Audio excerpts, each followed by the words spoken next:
Bonjour, bonjour à toutes. Merci d'être venus de bon matin pour cette première table ronde qui ouvre la deuxième journée du salon professionnel à Lille.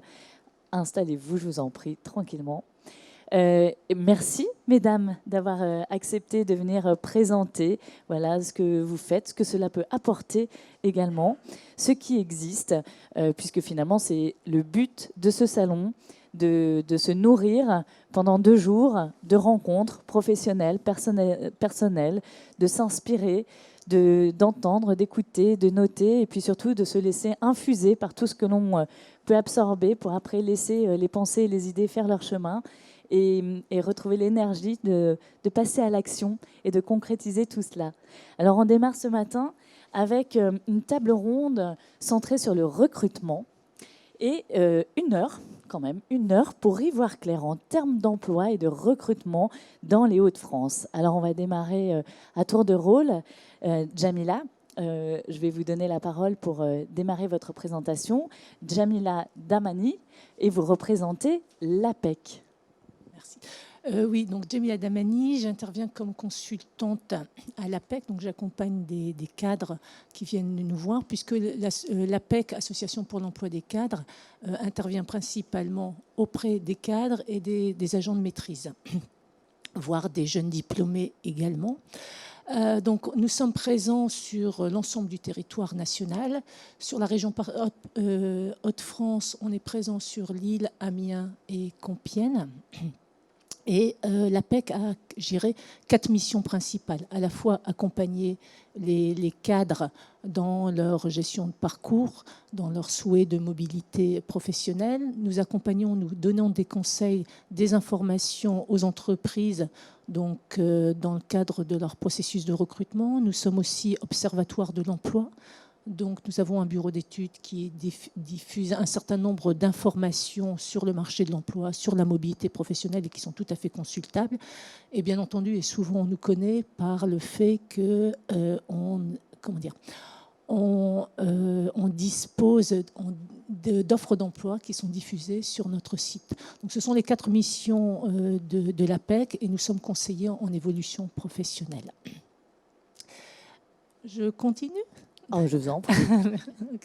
Alors, en fait, j'ai structuré mon intervention sur 3 points. Alors, je vais vous donner quelques chiffres de référence sur le marché de l'emploi cadre, parce que puisque récemment, on a diffusé un panel, donc chaque année, on diffuse le panel, donc un certain nombre d'informations sur le marché de l'emploi cadre, mais je vais aller très vite sur les chiffres. Vous pourrez retrouver tout ça dans les documents. Je vais aussi faire un point sur les constats que l'on peut faire en matière de recrutement à travers toujours des études qu'on en réalise qui sont le baromètre sourcing et quelques points clés des bonnes pratiques lorsque l'on est en candidat et qu'on se positionne. Alors, je vais essayer de ne pas balayer toutes les slides. Donc, a priori, ce n'est pas le bon bouton. Voilà. Oui, ce que j'ai oublié de préciser, c'est que dans les modalités d'accompagnement, on associe à la fois des entretiens individuels, du collectif, des ateliers à distance, et pour la prise de rendez-vous, la possibilité via notre site de nous contacter directement ou de nous contacter via notre centre. Alors, le marché de l'emploi cadre, alors c'est assez intéressant, c'est que c'est un marché qui globalement se porte plutôt bien. On est la 3e région en matière de recrutement des cadres et cette année, l'année 2019 a été plutôt une bonne année puisqu'on constate une augmentation des recrutements de plus de 19% de 12%, excusez-moi, par rapport à l'année précédente, sachant que la moyenne nationale, c'est autour de 6%. Sur 2020, si pas de catastrophe particulière, on devrait être autour de 5%. Donc plutôt un marché qui se porte bien. Voilà. Et un marché qui est favorable à tous les niveaux d'expérience. Même si le marché de l'emploi favorise plutôt les 1 à 10 années d'expérience, néanmoins, cette année, tous les niveaux d'expérience ont été impactés positivement. Alors, le marché de l'emploi est porté par le secteur des services, principalement, et par 3 types de fonctions. que l'on retrouve assez régulièrement, que sont l'informatique, le commercial marketing, mais plutôt le commercial, et l'ingénierie R&D. Okay. Voilà les quelques données qui, des fois, qui sont intéressantes dans le sens où parfois on a le sentiment que la région Hauts-de-France est une région un peu difficile. Là, on démontre qu'effectivement, sur le marché cadre, même si les situations d'une personne à l'autre peuvent être très différentes, le marché se porte globalement plutôt bien. D'accord. Au niveau des pratiques de recrutement, alors ce qu'on a constaté, c'est que l'offre, le marché est de plus en plus transparent, c'est-à-dire que globalement, les entreprises diffusent des offres. On a beaucoup parlé à un moment donné du marché caché, le marché caché qui existe toujours, mais globalement, les entreprises diffusent leurs offres. Et en 2018, 55% des entreprises ont recruté via des offres. Okay. Ensuite, on a vraiment loin derrière le réseau des relations et les sites des réseaux professionnels. Ce qui est surtout important aussi de constater, c'est que les réseaux sociaux, donc LinkedIn, Viadeo ou autres, sont perçus de plus en plus positivement dans le fait de trouver des candidatures pertinentes. Donc c'est vraiment un canal que les candidats ne doivent pas négliger, même si c'est parfois pas simple, en tout cas dans une première démarche, de se positionner sur les réseaux sociaux, d'être visible, mais c'est un moyen d'être aussi capté par les entreprises, ce qui n'empêche que les réseaux sociaux viennent alimenter le côté visible du marché, puisque un certain nombre d'offres sont diffusées également sur les réseaux sociaux. Ce qui est aussi important de constater, c'est que les réseaux sociaux ne viennent pas supplanter les sites emploi, ils viennent les compléter dans la diffusion des offres. Voilà. Alors, quelques incontournables sur le marché de l'emploi. C'est la lettre de motivation qui reste incontournable, même si, en fonction des secteurs des entreprises, celle-ci est moins pertinente à certains moments. Globalement, c'est un attendu. L'entretien physique également. D'accord. Ce qui est peut-être qui a tendance à se développer, c'est la notion de présélection, c'est-à-dire qu'avant même les entretiens de recrutement physique, il y a un contact téléphonique qui est soit simplement l'idée de prendre quelques informations, est-ce que vous êtes mobile, pas mobile, quel est le niveau de salaire attendu, donc de vérifier certains éléments, ou qui peuvent être carrément de véritables entretiens de recrutement préalables à l'entretien physique, donc il ne faut pas négliger. Les vérifications et les tests sont toujours aussi d'actualité.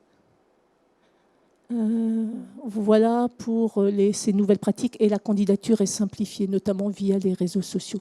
Donc on reste, même s'il y a des choses qui sont un peu nouvelles, ce qui peut être nouveau et qui n'est pas là, c'est les entretiens via Skype, mais qui existe depuis un certain temps.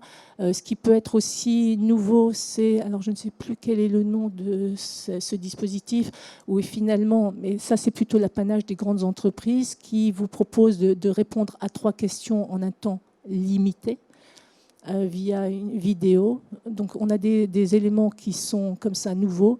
Globalement, on reste sur des incontournables, l'entretien téléphonique, la lettre de motivation, l'entretien physique. Autre élément important, parce que c'est ce qu'on constate également, c'est que les entreprises ont tendance à diffuser la même offre sur différents sites. Au moins 5 canaux de diffusion, auparavant 4. Alors je le cite comme un élément important parce que souvent les candidats nous disent mais pourquoi est-ce que l'offre paraît sur différents canaux de diffusion? Est-ce que c'est bien la même offre? Oui, c'est la même offre, mais l'idée, et notamment pour les entreprises lorsqu'on est sur un marché très concurrentiel, peu de candidats et quelques postes, le fait de diffuser son offre sur différents sites est important pour l'entreprise pour capter des candidatures. Okay. Je vais en arriver aux bonnes pratiques en termes de mobilité professionnelle pour laisser la parole à mes collègues. Sur les bonnes pratiques en termes de mobilité professionnelle, il y a un incontournable pour nous, et quel que soit, je dirais, le projet que l'on peut avoir, c'est qu'à partir du moment où on se positionne sur le marché, soit suite à une mobilité volontaire ou à une mobilité subie, un des facteurs clés de succès dans une recherche, quelle qu'elle soit, c'est la notion d'offre de service, d'une offre de service qui doit être claire et argumentée. C'est-à-dire qu'au préalable de toute action, il y a faire le point de ce qui nous mobilise, puisque vous allez être le principal acteur, agent du projet.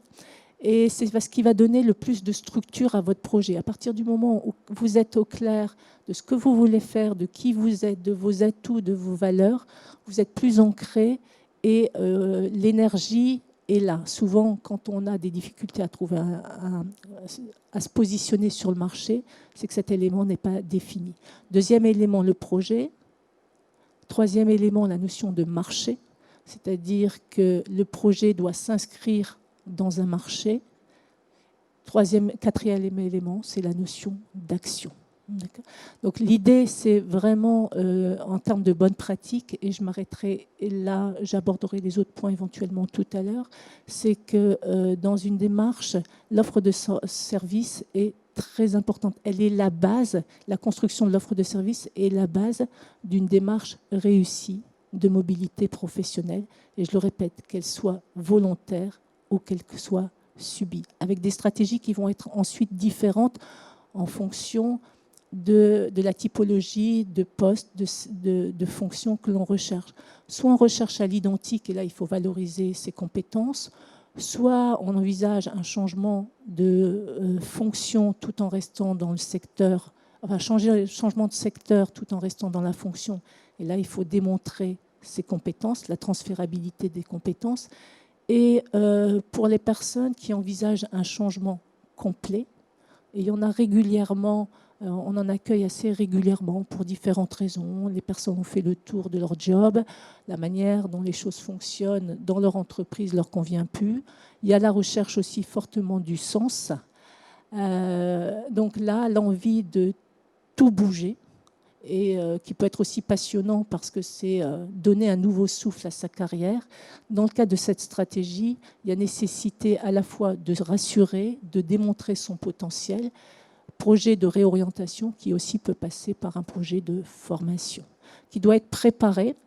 Après, peu importe le projet que vous envisagerez, puisque c'est votre projet, à partir du moment où effectivement tous les points que j'ai évoqués ont été pris en compte, le meilleur moyen de mettre en œuvre et de réussir son projet, parce que l'enjeu c'est réussir le projet, va passer par le fait d'être bien ancré dans ce que vous souhaitez et d'une méthodologie d'action qui est précise. Voilà. Merci beaucoup, Djamila Damani. Merci.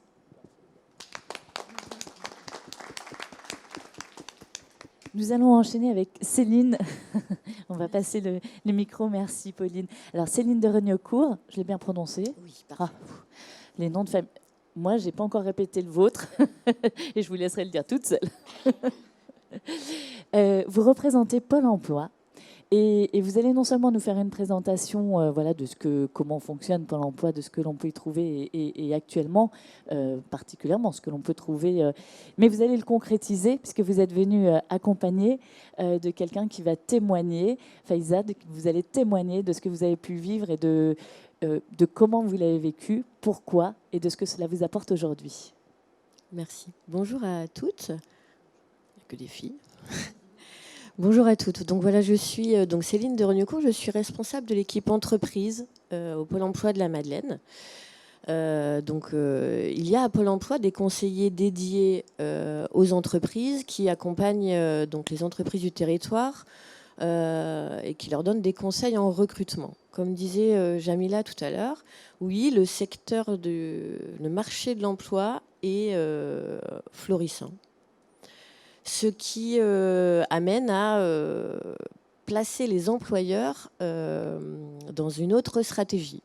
Puisqu'aujourd'hui, il y a de plus en plus d'offres d'emploi et les employeurs sont confrontés à des difficultés de recrutement auxquelles ils n'avaient pas à faire face auparavant, où il y avait beaucoup de candidats pour les offres d'emploi. Aujourd'hui, on inverse la tendance. Alors je vais dire, Aujourd'hui, les candidats sont plutôt en position de force, sur certains secteurs bien évidemment, que les entreprises. Donc le travail de Pôle emploi, c'est d'accompagner les entreprises aussi dans leurs exigences, dans leur stratégie de recrutement, d'ouvrir un petit peu aussi leur manière de recruter, leur façon de faire.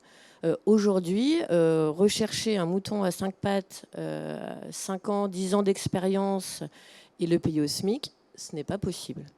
Donc aujourd'hui, les entreprises doivent séduire bien plus qu'auparavant.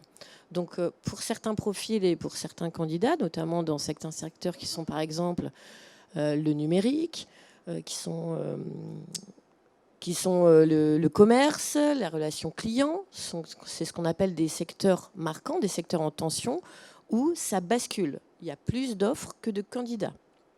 Donc aujourd'hui, ça change de stratégie. Donc vous devez voir dans les réseaux sociaux, vous devez voir les diffusions des offres. Les entreprises sont en opération de séduction. Venez chez moi. Ils vendent leur image de marque. Ils vont vous présenter le comment on vit bien en entreprise. Quelle est la plus-value dans mon entreprise par rapport à mon concurrent. Donc là, c'est vraiment un changement qui s'opère depuis je vais dire, 2 ans, où les entreprises anticipent ces difficultés-là. Donc nous, on accompagne bien sûr ces entreprises pour ouvrir un peu leur chakra, on va dire. Et puis on accompagne les candidats sur ces nouvelles opportunités, ces nouveaux secteurs, puisque tous les jours, il y a des nouveaux métiers qui apparaissent, des nouvelles choses, des nouveaux besoins, parce que le monde du travail, ça s'accélère vite. Et donc, on met en place des accompagnements spécifiques sur les secteurs marquants, notamment le numérique, et Faiza va pouvoir en témoigner. Sur l'industrie, parce que là aussi on parle aux femmes. Alors voilà, on travaille aussi à ouvrir ces secteurs dits masculins aux femmes. Les employeurs sont très friands, parce que dans leurs équipes, oui, ils nous disent, moi, je suis dans le bâtiment, je suis dans le numérique, je suis dans l'industrie, je voudrais des femmes. Je voudrais des femmes. Et là, aujourd'hui, on met en place des dispositifs de formation qui permettent aussi un petit peu, on pousse aussi, c'est de la discrimination positive, mais on accompagne les femmes dans ces secteurs-là, et donc il y a de plus en plus de femmes qui témoignent, qui travaillent dans des secteurs dits masculins et qui s'épanouissent, et les recruteurs sont en attente. Donc mesdames, il y a plein de... Alors quels sont les secteurs, comment je sais, comment je m'informe?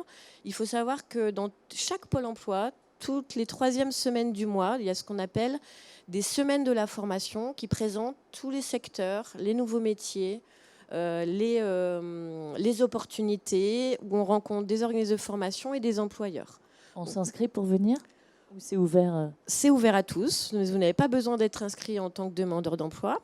Alors après, pour avoir le programme, effectivement, ou pour en savoir, donc il y a le site pôle emploi.fr, mais il y a, si vous êtes inscrit, votre conseiller a aussi le programme de toutes ces promotions de secteurs dans toutes les agences. Et puis, donc moi, je vais vite passer, parce que c'est plus intéressant ce qu'elle dit. On a des conseillers donc, qui sont dédiés qui ont une mission sur la mixité des emplois. Donc, par exemple, sur le secteur numérique, c'est comment je fais de la promotion des femmes dans ce secteur-là. Dans les services à la personne, c'est l'inverse. On va chercher des hommes, parce que c'est pareil. Et donc, Faiza a participé à un programme dans le numérique. Donc, elle va vous expliquer un petit peu son parcours et d'où elle vient et ce qu'elle fait aujourd'hui. D'autant que, si je peux me permettre, elle a participé à un programme dans le numérique, chose totalement inattendue. Bonjour, pardon, excusez-moi, je suis un petit peu émue. Bonjour mesdames. Alors je me présente, je suis Faiza, j'ai 46 ans, je suis juriste de formation. J'ai intégré très récemment le programme Inclusion des femmes dans le numérique. Alors pourquoi j'ai choisi ce programme au départ? Parce que je ne me destinais pas du tout au numérique. Alors ça peut paraître surprenant. J'ai intégré ce programme parce que j'ai exercé en tant que juriste pendant une quinzaine d'années dans des associations de défense des droits de la femme essentiellement. Et ce métier était tellement prenant sur le plan émotionnel qu'à un moment donné, ça a été très compliqué pour moi de continuer ce métier. Donc, je me suis beaucoup interrogée sur ce que j'allais faire par la suite. Comme je suis juriste et que j'ai été amenée dans mes différents travaux à préparer des ateliers de vulgarisation juridique, je me suis dit que je pouvais devenir professeur de droit. Donc, cette idée me plaisait bien. Donc, j'ai postulé à différentes offres d'emploi. Et à chaque fois, mes compétences juridiques ne posaient absolument aucun souci. C'est quand on m'a demandé si je savais mettre mes cours en ligne que les difficultés se sont posées. Alors, pour moi, mettre un cours en ligne, à la base, je pensais que c'était mettre un PowerPoint en ligne. Mais on m'a dit non, non, non, pas du tout. Est-ce que vous savez coder? Alors moi, je les ai regardés avec des yeux ronds en me demandant ce que c'était que ce mot. Le seul mot code que je connais qui se rapporte à mon métier, c'est le code civil, c'est le code pénal, c'est le code du travail. Mais je ne connaissais pas du tout le codage informatique. Donc, je me suis dit, après plusieurs refus, je me suis dit, ma grande, va vraiment falloir que tu t'y mettes. Donc, j'ai profité d'un rendez-vous au Pôle emploi et auprès de ma conseillère APEC pour expliquer effectivement les difficultés auxquelles j'étais confrontée. Et en fait, on m'a parlé d'un salon qui s'est tenu l'année dernière, qui va certainement, j'espère, se reproduire cette année, qui s'appelait le Salon Féminum, le numérique au féminin. Donc, j'y suis allée en me disant, super, je vais pouvoir trouver une formation qui me permette de faire du e-learning. Alors, je n'en ai pas trouvé parce que pour le moment, ce n'est pas encore ce qui se fait. Et au gré de mes déambulations dans les différents stands du salon, j'ai rencontré un organisme de formation qui s'appelle Simplon. Alors, cet organisme, il a des fabriques à travers la France. Il en a beaucoup ici dans le Nord-Pas-de-Calais. Il en a aussi à l'étranger. Et cet organisme proposait une formation courte destinée uniquement aux femmes qui s'appelait le SAS Aqueuse. Alors, aqueuse, c'est comme le verbe, c'est pas comme aqueuse pour l'eau, hein. Ça n'a rien à voir. C'est aqueuse, H-A-K-E-U-S-E-S. En fait, donc ils étaient présents hier au salon. Et en fait, ils proposaient un programme, donc ce programme Les Aqueuses, en 8 semaines pour les femmes, pour découvrir les métiers du numérique. Alors, ce qui m'a séduit dans ce programme, c'est qu'il était entièrement gratuit pour les femmes.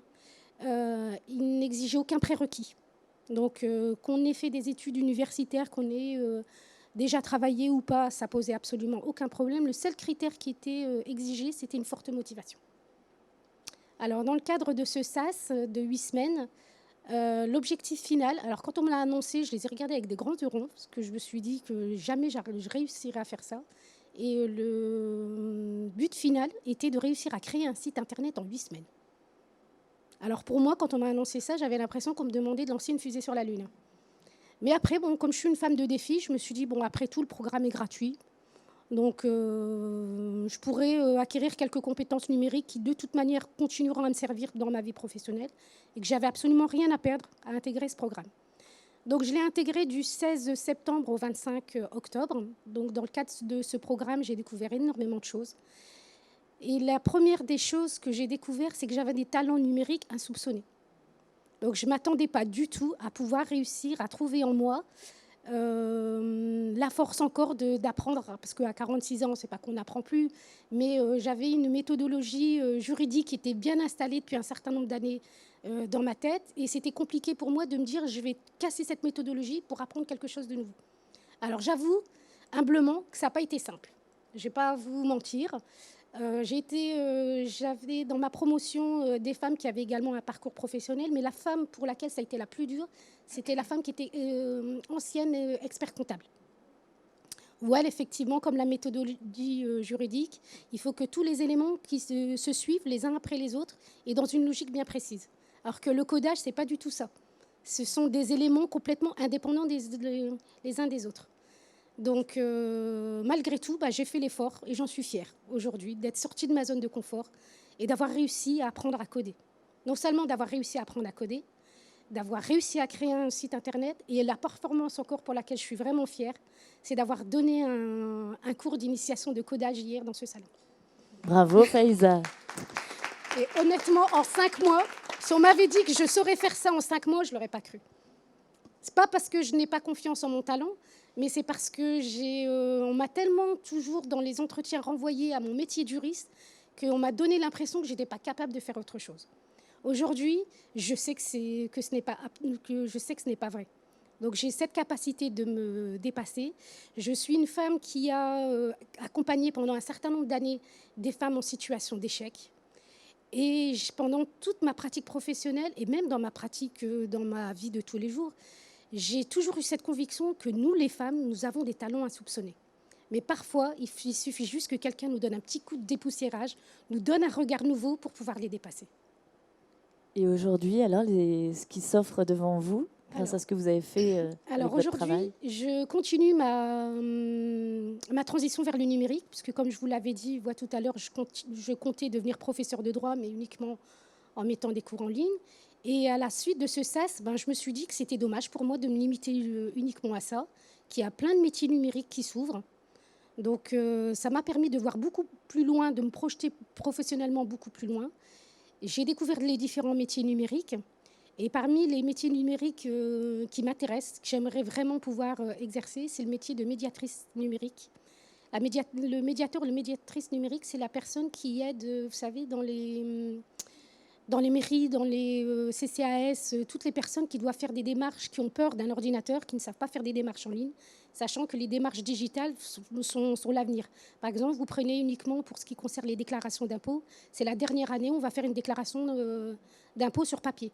Donc à partir de l'année prochaine, toutes les démarches se feront en ligne. Et les autres administrations vont finir par faire pareil. Donc j'aimerais beaucoup faire ce métier. Après, il y a un autre métier qui me plaît beaucoup, c'est le métier de chef de projet digital. Alors en gros, pour vous expliquer, alors moi, il y a 5 mois, je ne savais pas du tout ce que c'était comme métier.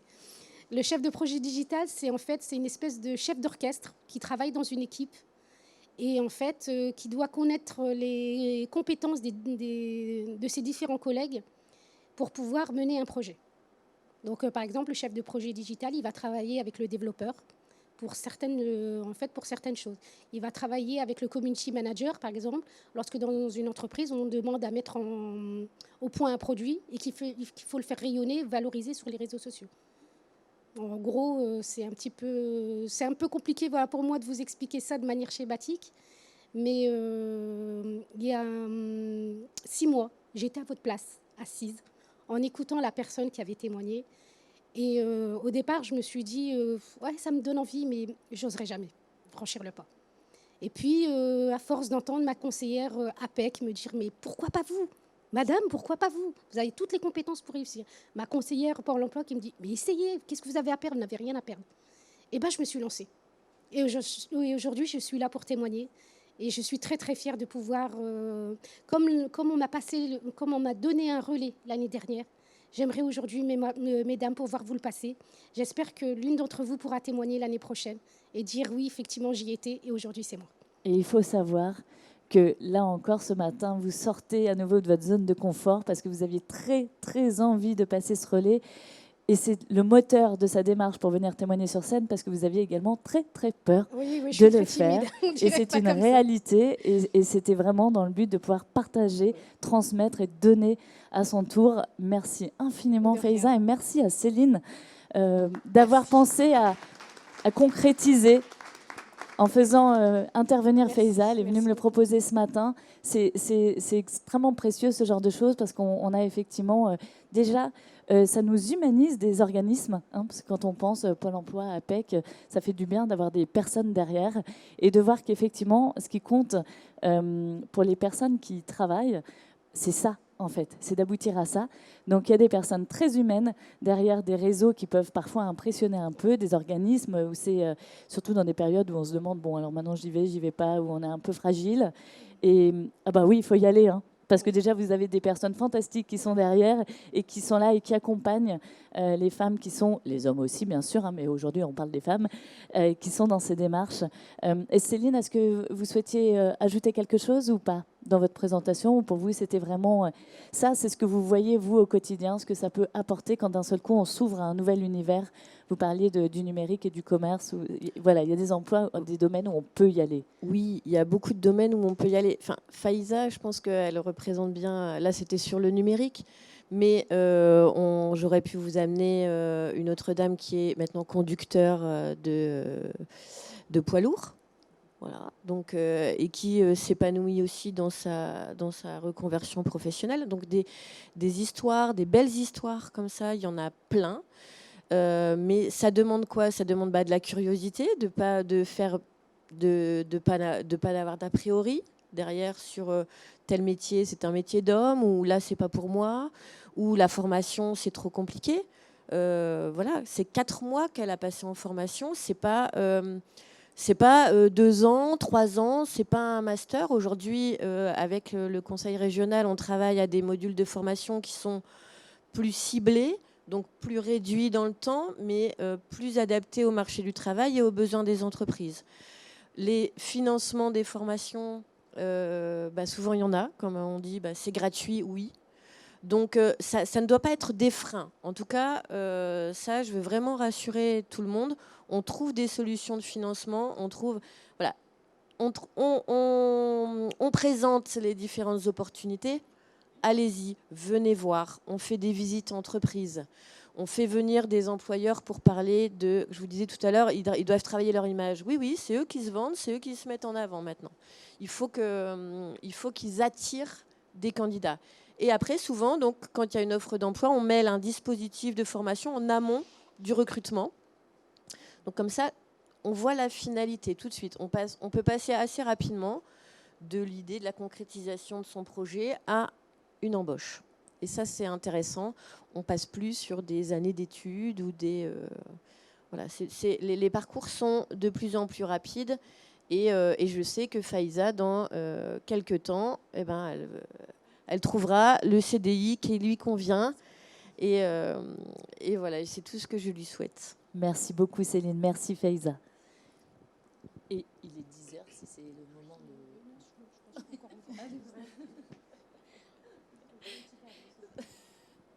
Pauline. Bonjour. Bonjour Pauline, chère Pauline, je me lance. Vanderdrich. Vandendrich. J'y étais presque.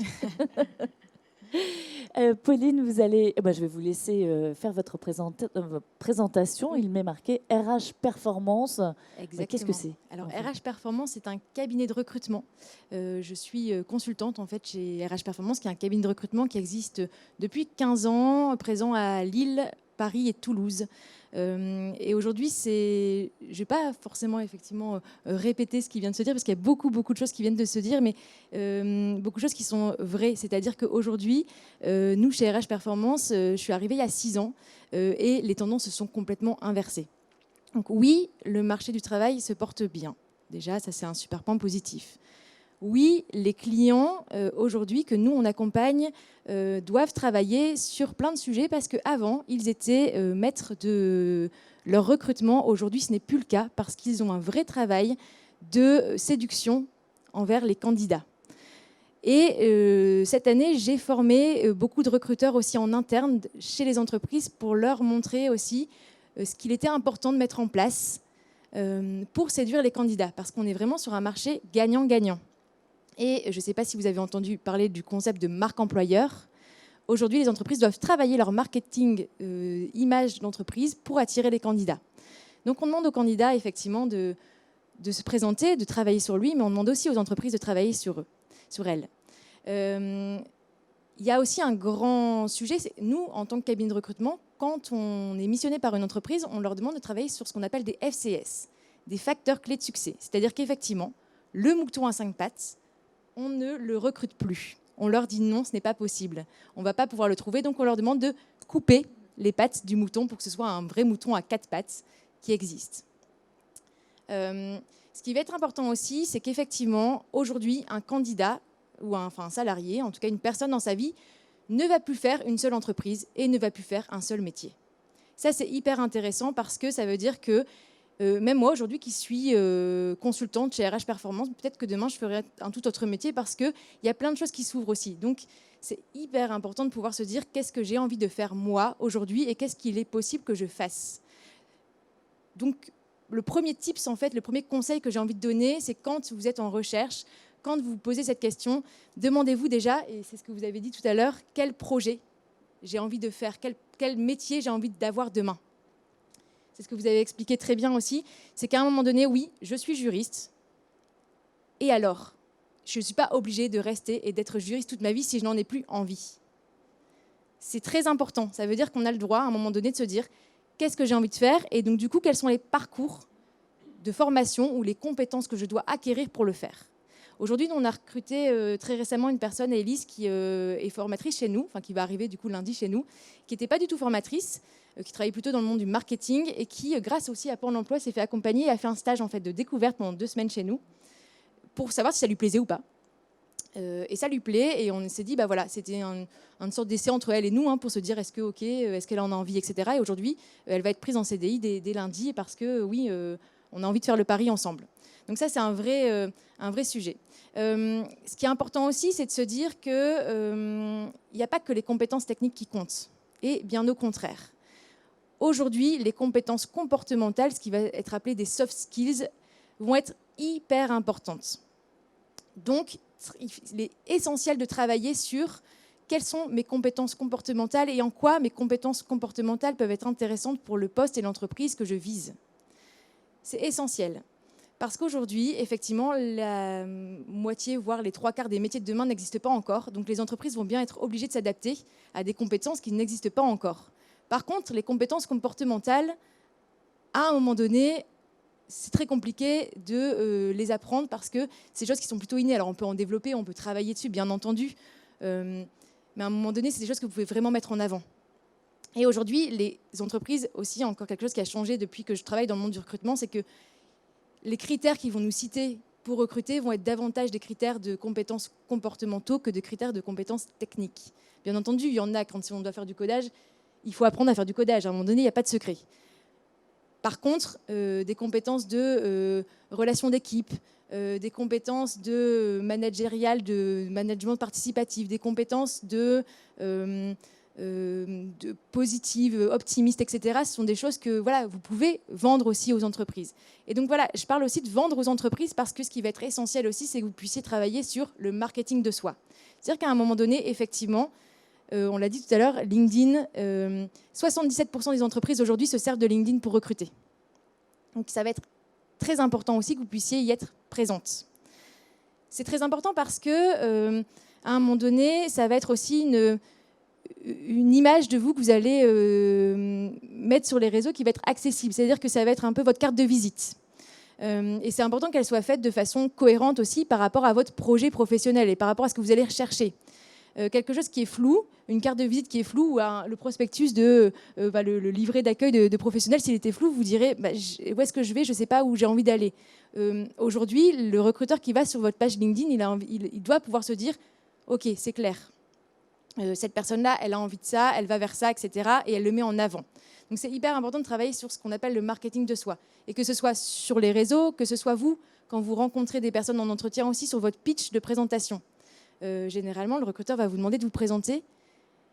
C'est essentiel d'avoir pu s'entraîner alors avec Pôle emploi, avec l'APEC, avec nous, cabinet de recrutement, puisqu'on fait aussi des ateliers, puisque j'ai oublié de le préciser, mais RH Performance, si on a souhaité être là aujourd'hui, c'est qu'on a une charte de diversité. C'est très important pour nous d'être aussi pas là que pour accompagner des personnes à changer de poste qui sont déjà en poste, mais aussi pour accompagner des personnes qui ne sont plus en poste et de les accompagner à retrouver un poste. Et on est aussi accompagnant de Force Femmes, par exemple, pour aider les personnes qui ont que la définition de Force Femmes, c'est des personnes qui sont des femmes, plus de 40 ans, éloignées de l'emploi, et on fait des ateliers réguliers avec les personnes de Force Femmes pour les aider justement à pouvoir travailler sur le marketing de soi.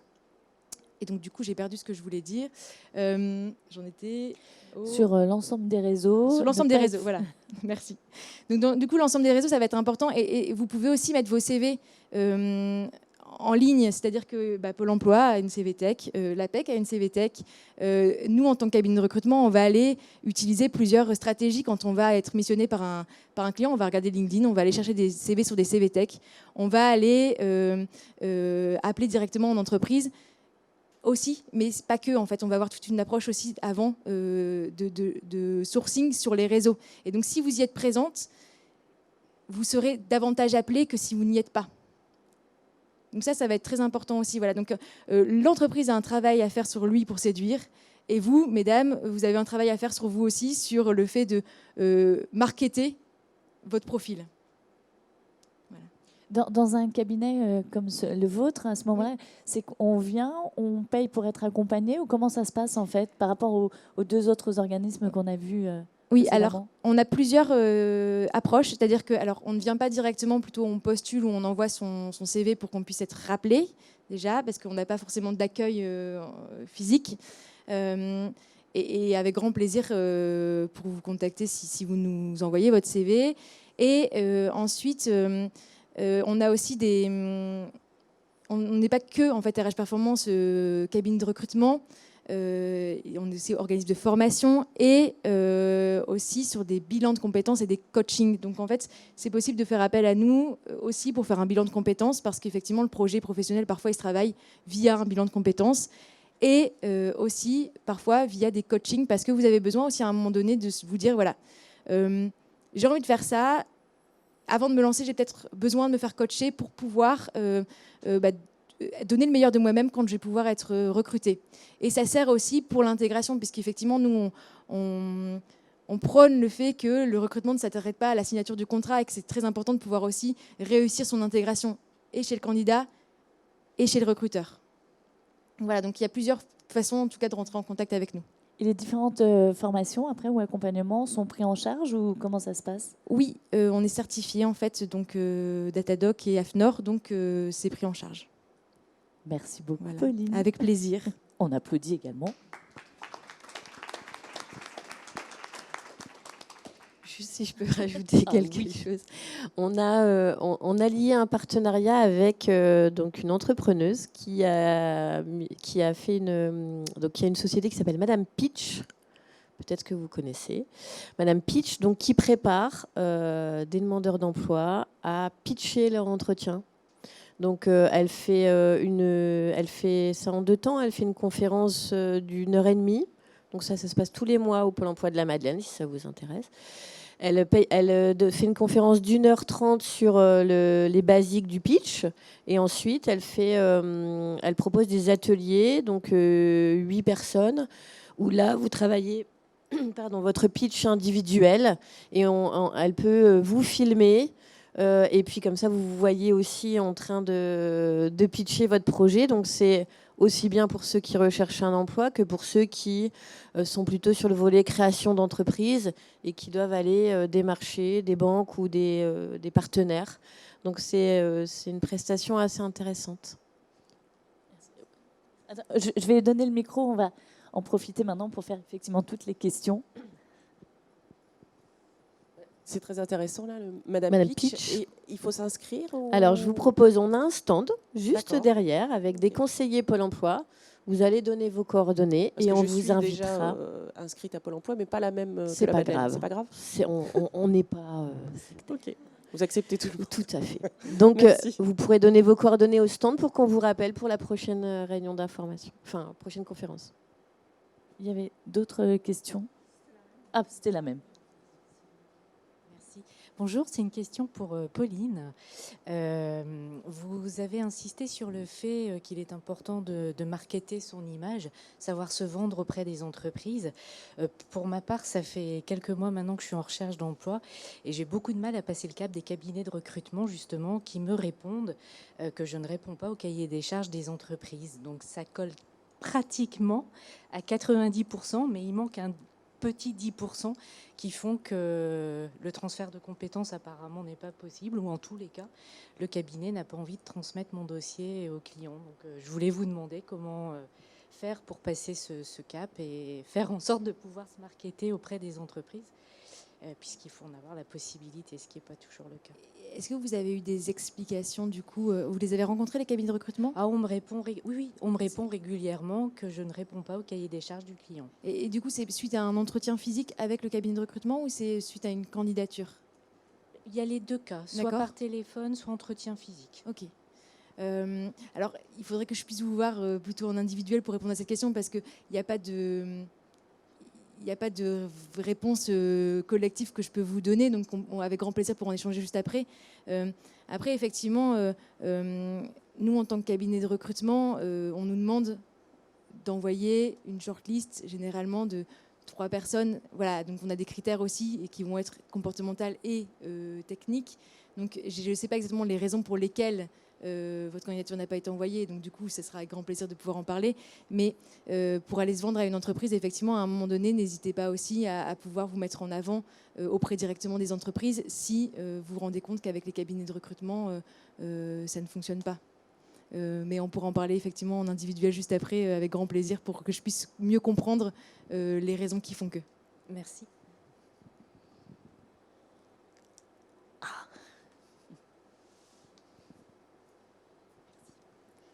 Bonjour, moi c'est Cécile.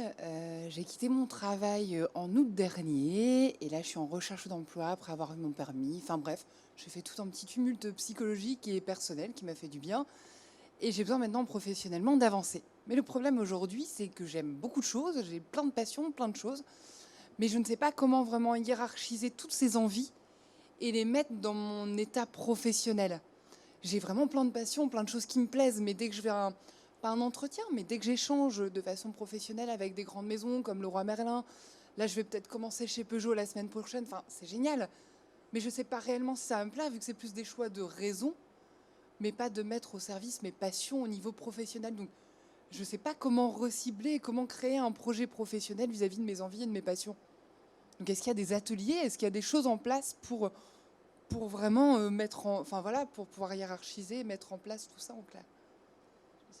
Alors, moi, j'aurais le conseil du bilan de compétences qui est intéressant. Après, honnêtement, j'ai déjà fait un bilan de compétences, mais je me retrouvais paysagiste. Enfin, c'est pas du tout ce qui me plaît. Et même si j'adore être dehors, être en extérieur, c'était pas quelque chose qui me parlait. Donc. Vous êtes inscrite en tant que demandeur d'emploi ? Oui. Alors, dans chaque agence Pôle emploi, vous avez des psychologues du travail. D'accord. Qui donc proposent des entretiens qu'on appelle regards croisés. Pour un petit peu justement, donc ils font aussi du bilan de compétences. Donc en fait, ça dépend de où vous en êtes dans votre travail de projet. Si vous êtes plutôt avec des pistes ou pas du tout. Donc en fonction de ce petit diagnostic, ils peuvent vous proposer soit, ça peut être 1 ou 2 entretiens avec eux pour dégager des choses, mettre en place un plan d'action. Donc ça s'appelle regard croisé. Nous avons aussi des prestations qui s'appellent Active Projet. Donc là, ce sont des prestations plus longues de 4 mois. Donc, mais ça va s'identifier en fonction de où vous en êtes dans le parcours. Peut-être qu'un rendez-vous suffira à vous éclairer. Et souvent, voilà, ils posent les bonnes questions. Alors, les gens ressortent des rendez-vous un peu déboussolés parce que des fois, ça chamboule. Mais ça vous permet en tout cas d'écarter ou de cibler pour un certain temps une stratégie. D'accord. Merci beaucoup. Du coup, pour rebondir sur le bilan de compétences, aujourd'hui, effectivement, le fait que ce soit fait par des psychologues du travail ou chez nous aussi par des coachs, je pense que l'approche permet vraiment de se remettre en question et d'être accompagné par quelqu'un qui va permettre de faire une certaine introspection. Et derrière, vous avez des pistes. Après, parfois, la réponse, c'est ben oui, professionnellement, je vais faire ça, c'est un choix de raison. Et puis, personnellement, je vais trouver aussi ce qui me plaît. Voilà, donc ça peut être ça aussi. Mais rassurez-vous, vous n'êtes pas la seule à vivre ça. Il y a beaucoup de monde qui se pose des questions sur ce sujet. Une dernière question ? Alors, profitez-en, elles sont là. Si vous êtes en cours de réflexion, de réalisation de projet, ou s'il y a un truc qui grippe. Ah, oui. J'ai vu tout à l'heure les statistiques sur le marché du travail dans les Hauts-de-France. J'ai 2 questions. Déjà, c'est pas ce que je remarque sur les sites. Justement, je suis inscrite sur tous les sites LinkedIn et compagnie. Moi, je trouve qu'il n'y a pas beaucoup d'annonces par rapport à il y a un an quand j'ai commencé à chercher. Je trouve que c'est un peu plus faible. Alors pour les postes, je suis cadre. Donc ça, c'était ma première question. Et je voulais aussi savoir au niveau de l'âge, si vous avez des statistiques un peu plus précises. Moi, j'ai plus de 45 ans, donc je connais Force Femmes. Et voilà, je voudrais savoir si vous avez des statistiques sur les personnes de plus de 45 ans, parce que vous parliez de 1 à 10 ans d'expérience, j'en ai 25. Quel est le point de blocage, justement? Est-ce qu'il y a des choses particulières à avancer quand on a dépassé l'âge des recruteurs? Alors, en tout cas, toutes les statistiques démontrent, alors après, les statistiques sont des statistiques, démontrent quand même que le marché de l'emploi se porte bien. Après, comme vous avez pu le voir sur la slide que j'ai présentée, tout dépend de la fonction et du secteur d'activité. Donc il faut toujours ramener aussi ces statistiques à la fonction que vous occupez. Vous voyez, là, on est sur des tendances générales. On a bien vu que les fonctions de du commercial, de l'informatique, du R&D se portent bien. Pour d'autres fonctions, c'est peut-être un peu moins le cas. D'accord. Donc voilà, il faut aussi analyser à partir de la typologie de poste et du secteur d'activité. Donc on pourra aussi en rediscuter tout à l'heure si vous le souhaitez. Après, quand on a plus de 45 ans, c'est la catégorie des seniors. D'ailleurs, on devrait peut-être supprimer le terme parce que senior, avec l'allongement de la durée de vie au travail, 45 ans senior, ça fait un peu jeune. Bon, ça faisait déjà jeune, mais là, ça continue à faire jeune.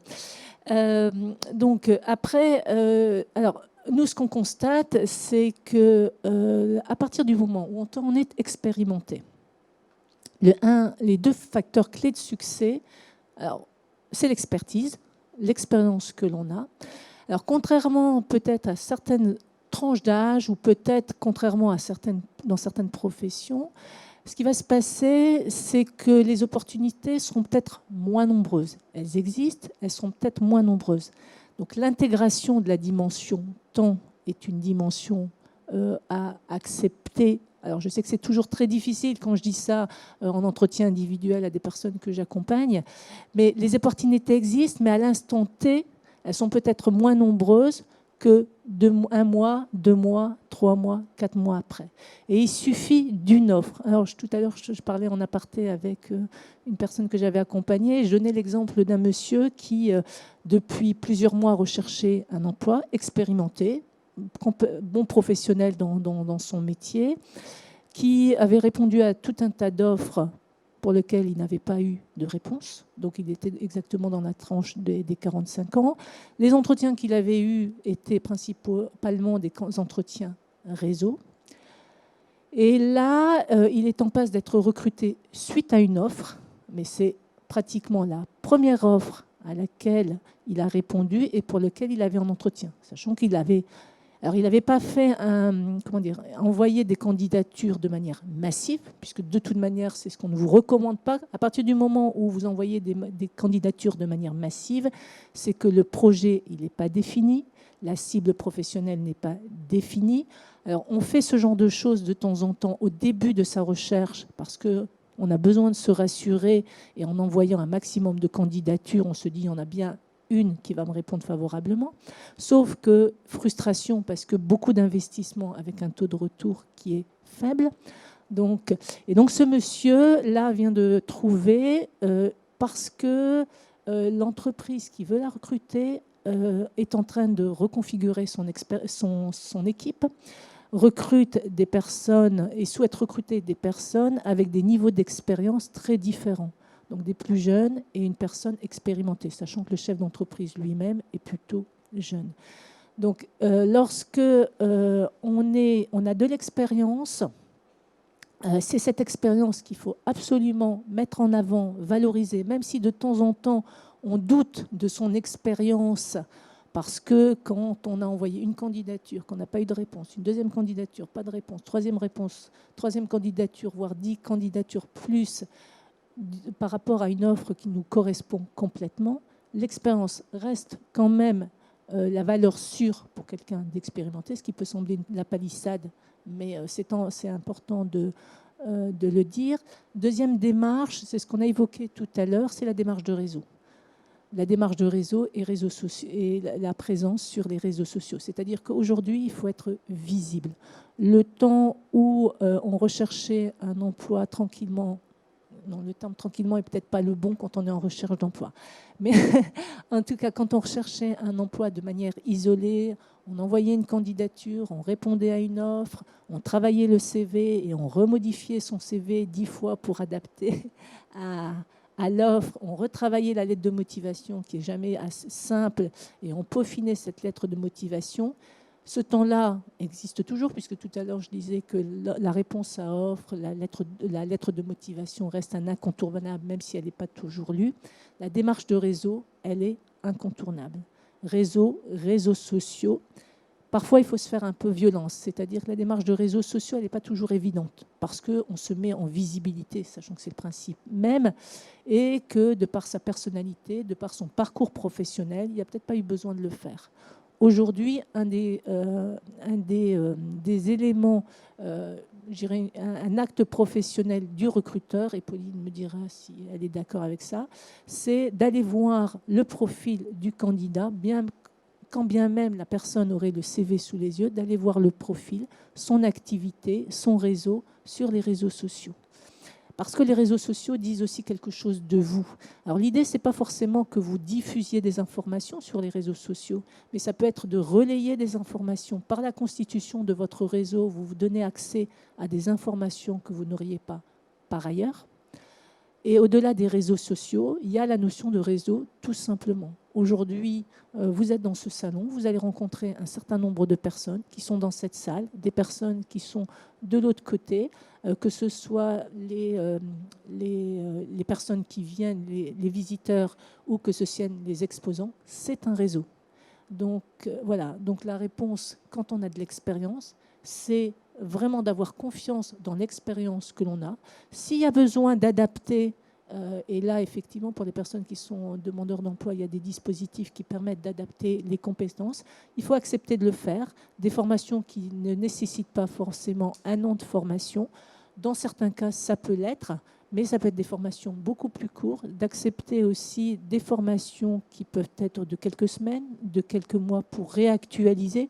On parlait du digital et effectivement, aujourd'hui, le digital semble incontournable dans beaucoup de fonctions. L'anglais. À un moment donné, l'anglais, on en parlait, mais un petit peu moins. Aujourd'hui, l'anglais revient en force sur un certain nombre de fonctions. Alors, c'est sûr qu'a priori, nous ne sommes pas des champions de la maîtrise des langues, mais l'investissement vaut la peine. Donc voilà, donc 2 éléments, l'expertise, donc la confiance dans son expertise et la démarche de réseau. Et pour aller dans votre sens, effectivement, les réseaux sociaux, quand on a de l'expérience et qu'on travaille à comment se positionner sur le réseau, nous permet d'apparaître assez rapidement comme expert. Et c'est là où il y a une identité professionnelle qui se met en place et qui peut attirer et créer un cercle vertueux après avec les personnes avec qui on est relié et attirer l'attention un jour d'une entreprise qui devient recruteuse parce qu'elle a ce besoin à ce moment-là, elle va identifier plus vite.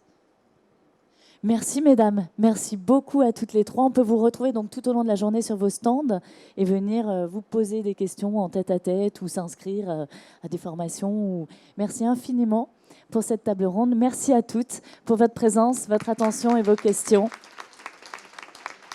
Et merci à Faiza. Et je vous donne rendez-vous à 11h pour la prochaine table ronde, mental et affirmation de soi, réussir son évolution professionnelle, avec de nouvelles invités extraordinaires également.